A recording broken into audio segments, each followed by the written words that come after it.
Imagine being able to look deep inside the brain and actually see emotions and memories happening right there in front of you. Yeah.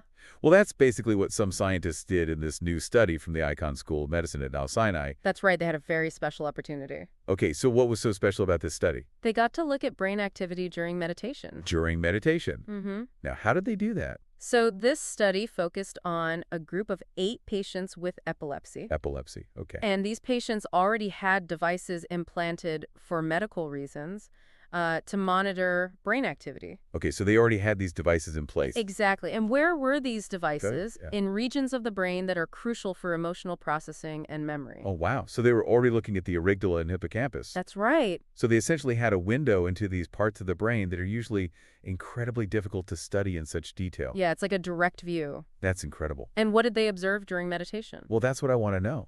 Well, they used a specific type of meditation called loving-kindness meditation. Loving-kindness meditation, okay. And they observed some really interesting changes in the participants' brainwave patterns. What kind of changes? Particularly, they saw shifts in beta and gamma waves. Beta and gamma waves. Yes, which are both linked to mood regulation. Okay, so let me make sure I understand this correctly. Sure. They saw changes in the brain waves associated with mood while people were meditating. Yes, and they observed an increase in gamma activity. Which is often associated with... a calm, focused state. Okay, so that makes sense. And they saw a decrease in beta activity. Which is often present when someone is experiencing anxiety. That's fascinating. It is. Because most people, when they think about meditation, they think about relaxation, like just chilling out. Right. But this suggests that something much more active is happening in the brain. Yeah, a more active process. It seems like it might even be impacting these brain regions that play a role in mood disorders like anxiety and depression. Absolutely. It's like meditation is actively rewiring these circuits. That's a powerful thought. It is. Like meditation is more than just a way to relax. Yeah. It could be a tool for shaping our brains and our emotional well-being. Exactly. Wow, okay, so we have these specific changes in brain waves, but It's something even more interesting. more interesting than that. Well, think about this. Okay. These participants weren't experienced meditators. Really? They considered themselves novices before the study. Hold on, so you're telling me that even people who are brand new to meditation Yeah. could potentially experience these brain-level changes after just one session? That's what this research suggests. That's remarkable. It is, but we need to be cautious. Cautious, why? Remember, this was a small study and it focused on single meditation sessions. Okay, that makes sense, so we don't know if these changes would last over time. Exactly. We don't have that long-term follow-up data yet. Okay, so we have a small study showing some pretty interesting brain changes during meditation, even in beginners. Yeah. But I'm guessing there's some limitations to this study? Of course, every study has limitations. So what were some of the things that the researchers themselves pointed out as limitations? Well, they acknowledged the small sample size, for one. 8 people. Right, and the focus on single sessions only. So we don't know the long-term effects. Right, they didn't track what happened over time. So it's too early to say for sure how long these brain changes might last? Yeah, and we also don't know for sure what the long-term impact of those changes might be. Yeah, but that's why more research is needed. So they had a small group, single sessions, no long-term follow-up. Uh-huh. But they did see those measurable changes in brain activity. They did. So what kind of future research could build on these findings? Well, researchers are already planning larger studies. Larger studies? Yeah, to track the effects of regular meditation practice. Okay, so not just single sessions. Exactly, and not just on brain activity, but also my mental health. So they're looking to see if those initial brainwave changes Yeah. actually lead to, like, real lasting improvements in mood, anxiety, stress levels. All of that. That would be huge. It would be a game changer. It would definitely change the way people think about meditation.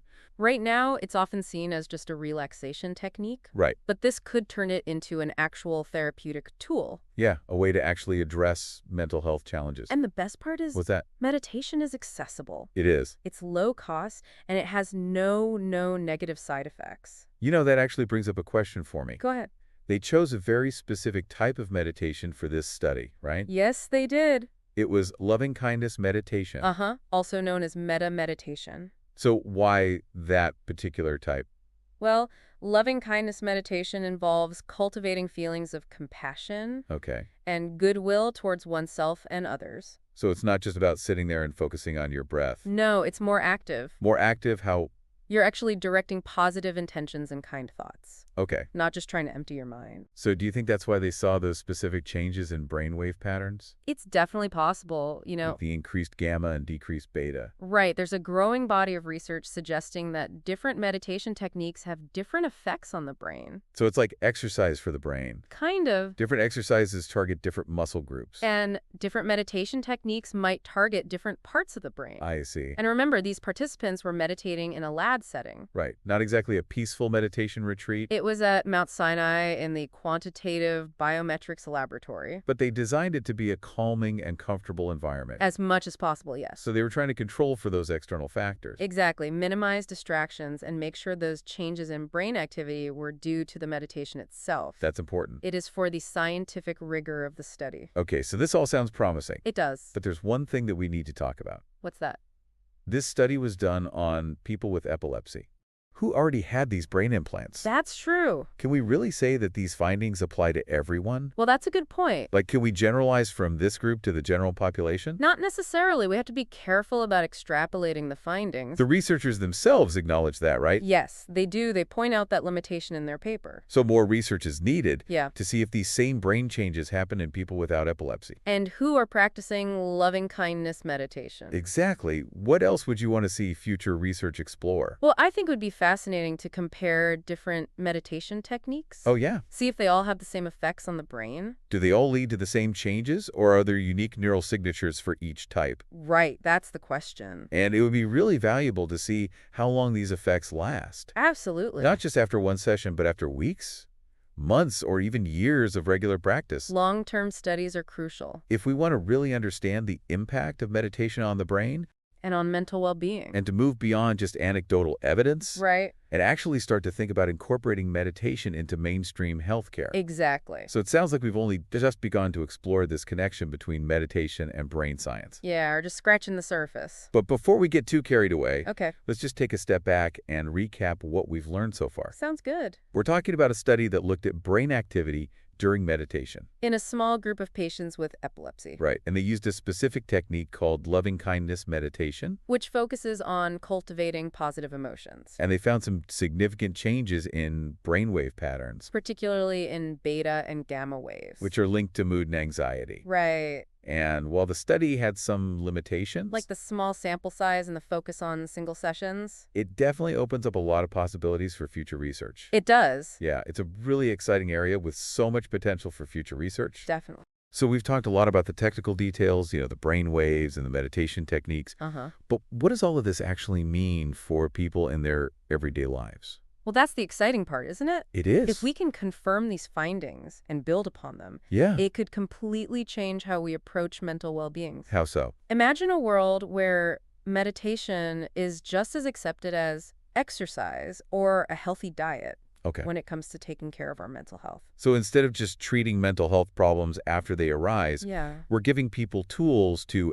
actively improve their mental health. Proactively. Yeah, and to reshape their brains in a positive Way way. exactly. And without needing medication or invasive procedures. That's powerful. It is. And it's not just about managing existing mental health challenges either. Oh, okay, so what else? Well, meditation could potentially help prevent those challenges from developing in the first place. So building resilience. Exactly. Okay, so let's say someone is listening to this and they're thinking, Yeah, this all sounds a bit too good to be true. I get it. Or maybe they see meditation as a bit woo-woo. Uh-huh.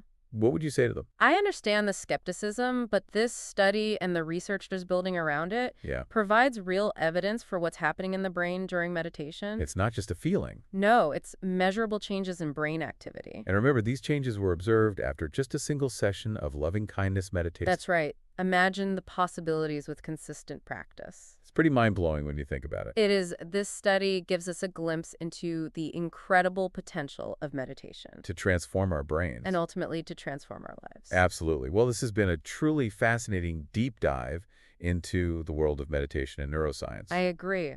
Just to recap for our listeners, we've been talking about a study that observed brain changes during loving-kindness meditation. In a small group of patients with epilepsy. And the study suggests a potential link between meditation and improved emotional well-being. But of course, further research is needed. To confirm these findings in the general population. And to understand the long-term effects of meditation. But even with those limitations, The implications of this research are significant. Absolutely. It suggests that meditation might be more than just a relaxation technique, It could be a powerful tool for shaping our brains and improving our mental health. a tool that is accessible and affordable and has no known side effects. And as we learn more about the connection between the mind and the brain, Who knows? maybe one day meditation will be just as common as exercise when it comes to taking care of ourselves. I think that's a great goal to strive for. Well, that brings us to the end of our deep dive into meditation and the brain. It's been a pleasure discussing this with you. Likewise, and thank you to all of our listeners for joining us today Don't forget to like and subscribe to unlock your mind for more fascinating explorations. into the world of science and the human mind.